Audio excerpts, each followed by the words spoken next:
que nós vamos ter que desmontar. Evidentemente, eu vou usar esses meus derradeiros 4 minutos, 3 minutos, para propor uma alternativa. O Brasil precisa recelebrar um projeto nacional de desenvolvimento. Cada palavra dessa quer dizer um conflito e quer dizer uma pista de uma estratégia. Projeto supõe nós abandonarmos de uma vez por todas a ilusão de que progresso humano, desenvolvimento é uma coisa que vai acontecer por acaso, espontaneamente. Nunca foi assim na história de nenhuma nação do planeta Terra. É preciso descobrir claramente, de novo, a virtude do planejamento. Estabelecer, por exemplo, que em meio século, em 50 anos, a nossa nação quer ter os padrões de evolução socioeconômica da França.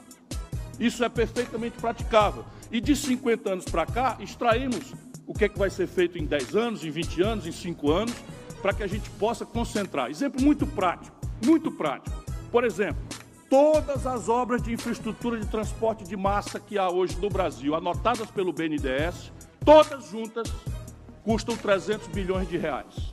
E dá para executá-las em 10 anos, 30 bilhões por ano, estabelecendo, por exemplo, um impacto fortíssimo, instantâneo, em emprego, de baixo nível de exigência de qualificação.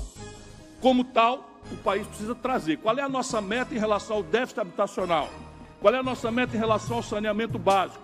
Para que você estabeleça, sem o stop and go, sem começa, para, desemprega, dissolve contratos, destrata contratos, chama o segundo lugar, uma lei estúpida de licitação que foi tirada em cima da perna, numa madrugada em Brasília, e permitindo o abuso de não eleitos, usurpadores do poder democrático que pertence ao povo, com promotores dando lição a prefeitos e a vereadores, dizendo faça isso e deixe de fazer aquilo. É preciso consertar essa institucionalidade para que o país saia da interdição em que se encontra. Nacional, óbvio, porque as condições de empreender não são globais e desenvolvimento não é o mesmo que crescimento. Para isso, a grande tarefa é superar essas interdições, o endividamento das pessoas, famílias e empresas, superar o problema estratégico do desequilíbrio nas importações, entrando numa dinâmica de reindustrialização do país, complexo industrial do petróleo e gás, complexo industrial da saúde pública. O Brasil comprou 17 bilhões de dólares. Repare bem, 17 bilhões de dólares a nação brasileira gastou ano passado, gerando emprego na China, na Índia, na Europa e nos Estados Unidos, de um complexo industrial da saúde. Fármacos, químicos, você podia montar isso no Vale do Jequitinhonha, Mucuri, na metade sul do Rio Grande do Sul, nas áreas mais pobres da Amazônia, em qualquer lugar, porque a compra governamental está protegida pelos acordos do Brasil na Organização Mundial do Comércio. E, por fim, a questão básica do desenho fiscal.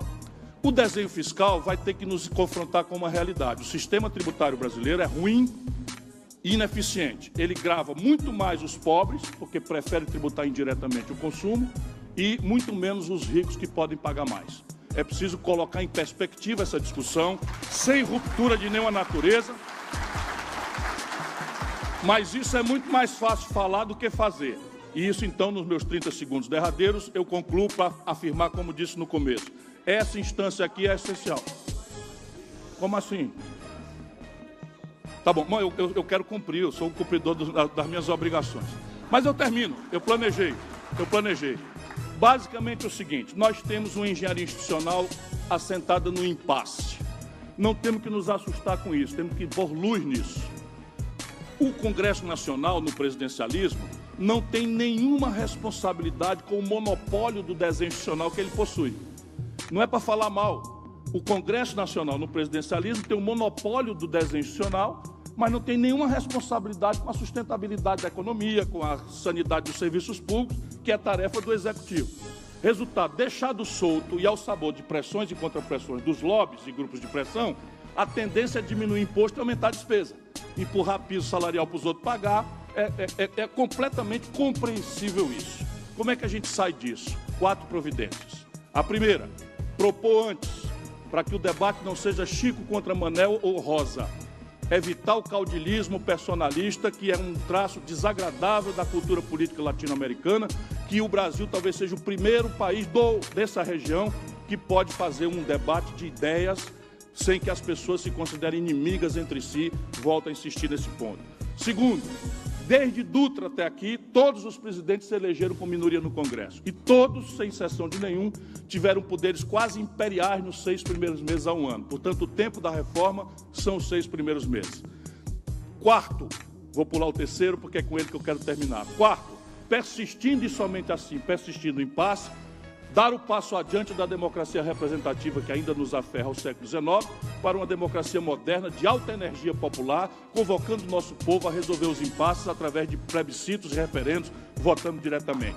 Mas a terceira, que é com a que eu planejei terminar aqui, depende de vossas mercês. O Brasil tem uma tragédia hoje acontecendo, e em toda tragédia meu espírito otimista me recomenda, há um lado bom. E o lado bom da tragédia geral do Brasil é que o Pacto Federativo está de tal forma rasgado que nós temos a condição tranquila, à luz da história do Brasil, de fazer essa grande reforma que saneia as contas do Brasil, para poder resolver, desinterditar o espírito criativo e inovador que há pelo país afora, especialmente nos municípios, fazendo um grande redesenho do Pacto Federativo Nacional em troca de uma profunda reforma da nossa institucionalidade. Esse é o caminho: democracia, democracia e democracia. Muito obrigado a todos.